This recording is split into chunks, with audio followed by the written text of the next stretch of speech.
Guys, welcome to my channel. This is Potato. She's my female corn snake, and I've had her since February. And today I'm going to be talking about which is the best beginner snake for if it's your first time owning a snake. So this is my first snake. It's a corn snake. There are different types of morphs, so not all corn snakes will look like this, but she is a certain type of breed, morph that is a bit more expensive. I can't remember off the top of my tongue. My aunt got me her, so I wasn't there when we bought her. But yeah. So this is Potato. And there are generally 3 really good starter snakes. The most common being a ball python, corn snake, and a Gardner snake. The problem is Gardner snakes, you might need at least 2, because in the wild there are thousands of them living together. So you might have to do that, but I think they'll be fine on their own. Yeah. Where you going? Yeah. She's gone somewhere. But anyway, a ball python, they are one of the most common snakes. There are many different types of ball pythons, and their morphs can be really pretty. So they're usually common for their looks. But the downside is they're nocturnal. So if you want a snake that you can play with, hang out with, I would recommend a corn snake. They're very active. They sleep normally, like on day, and sleep at night. And they also sleep during the day. Like a cat sleeping schedule is what they kind of have. Also, they are very docile. A bunch of other people from like different YouTube channels I know who have corn snakes, who've had them for like 11 years and they've never been bitten. And when corn snakes bite, they bite lazy bites. So they'll just kind of bite off. So their bites don't hurt at all, which they rarely bite. Gardner snakes, they're pretty like tiny and slim.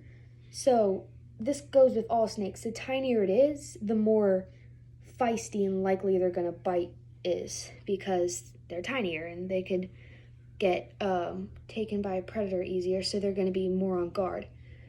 So just keep that in mind when you have a baby. That's when you're most likely to get bitten. The signs of being bitten, if they're like hissing, scrunched up, but it's usually if they're scared or stressed, and they shouldn't be scared or stressed if you're holding them after a week. So you let them in their cage for about a week when you first get them, and you just kind of leave them alone. Yeah. Then she's going somewhere. She's going on an adventure. Anyway, yeah, so I feed her this afternoon. Yeah. Corn snakes are definitely the easiest, I would say. A lot of people also say that. And they're not agitated easily. Again, very docile. But yeah, ball pythons, you have to be careful with them. If you get a spider ball python, they often have some disabilities, like the corkscrew, where they're like flipped over and they're just, I don't know, a little bit tipsy.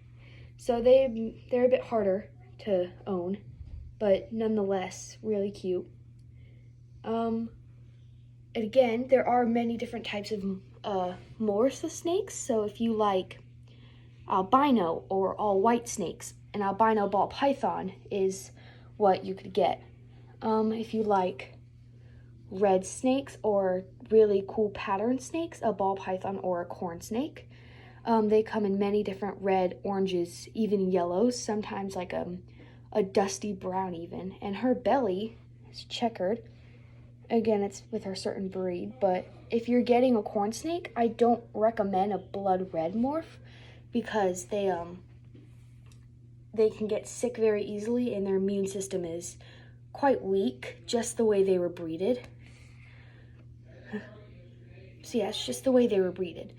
But yeah, Gardner snakes, they are probably the hardest out of those 3. They're terrarium-wise, corn snakes are the easiest. They're very hardy, and they don't need it to be like perfect temperature, perfect humidity. Just something as bedding and 2 hides and some water, and a corn snake should be good to go. Not but you should still have a humidity thermometer. I'm not sure what it's called. A thermometer to check their temperature, because if it does get too low, the snake could get cold, and snakes are cold-blooded. So that means they can't generate their own body heat like humans can, or mammals. So you have to get them a heat lamp, because in the wild they'd heat up from the sun and cool off during the night or in shady places. But yeah, so beginning snake, definitely those three.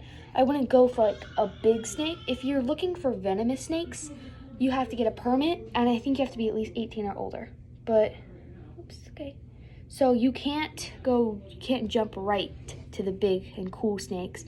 But corn snakes, ball pythons, and Gardner snakes are personally one of the coolest snakes I like.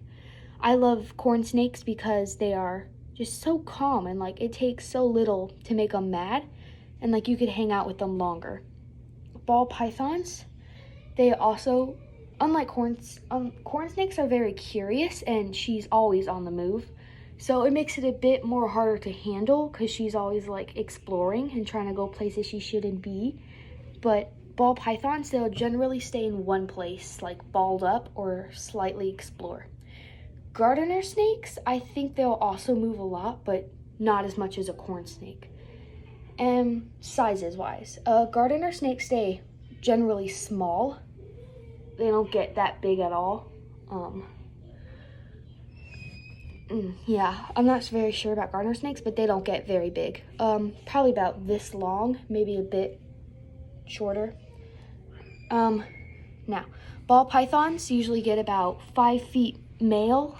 No, like 4 feet male, 5 feet female. Corn snakes get quite large, on the other hand. Males are like, 5 feet, 5.5 feet, and females get 6 feet long. So she's still a baby, just a tiny child. So yeah, she is nowhere near fully grown. And shedding isn't hard. And none of them they don't have like a different shedding level, if that makes sense, for each breed. They all snakes shed relatively the same way, but you will need something hard for them to rub their skin against to shed off of. So that's for all snakes. Yeah. Wrap her around here. See, she's, be careful. But yeah, she's fine. Corn snakes are definitely the easiest, in my opinion, and a bunch of other people's. Ball pythons are also very good starter snakes, just they're not as active, and they're not easier to care for, I guess, or like easier. They're just, in my opinion, corn snakes are more fun. And when I wanted a snake that explore like this, not just stay. So yeah, corn snakes are for if you want playful and curious and adventurous snakes. Ball python, calm, snakes that'll just chill with you, balled up. Gardner snakes, they're kind of a mix. So if you kind of want a little bit of both, a Gardner snake.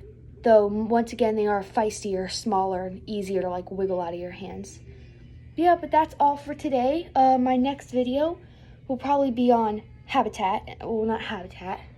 terrariums, and how to set them up for different snakes, starring the corn snake. Might do other ones, though I only have a corn snake terrarium, so that's probably going to be the main one. If you have any other snakes like ball pythons, I might make a video on that, just like, because I originally was going to get a ball python until okay,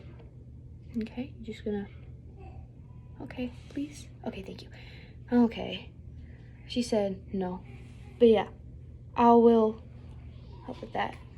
So yeah, that's all for today. See you later.